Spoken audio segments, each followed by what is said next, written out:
সংসার জীবনের কাজের পাশাপাশি উচিত নিজের শখ আহ্লাদগুলো সবগুলো পূরণ করা। অল্প অল্প করে চেষ্টা করলেই হয়ে যায়, কিন্তু চেষ্টা করতে হয়, এতে করে মন ভালো থাকে, জীবনের প্রতি একটা মায়া থাকে।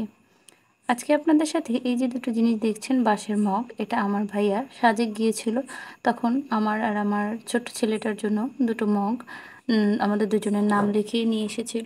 যেহেতু আমি আর আমার বেবিটা খুব চা খাওয়া পছন্দ করি, সেই জন্য ওই ইউনিক জিনিসটা আমার কাছে এনেছিল। আমার আগের একটা ছিল, সেটা আমি খুঁজে পাচ্ছি না কোথায় রেখেছি।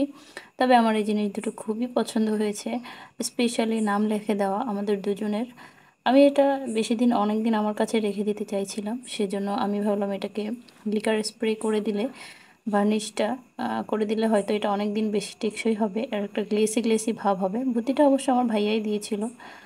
সো আমি এটাকে ভার্নিশ করে দিচ্ছি। রোদে নিয়ে এসেছিলাম, যাহলে এটাকে খুব ভালোভাবে সেট হয়ে যাবে।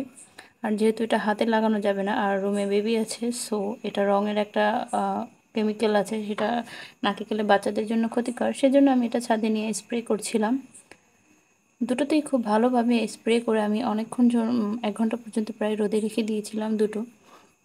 এরপরে দুটো দেখতে এত বেশি সুন্দর লাগছিল আর গ্লেসি লাগছিল, আমি তো ভাবছি কবে এটায় চা খাবো এবং ফটোশ্যুট করব। আমার জিনিসটা খুবই ভালো লাগছে, ব্যবহার করতে ইচ্ছে হয় না, খুব বেশি পছন্দের জিনিস, আবার কিনে যে রেখে দিব সেটাও তো হয় না, ব্যবহার করার জন্যই তো কেনা হয় পছন্দের জিনিসগুলো।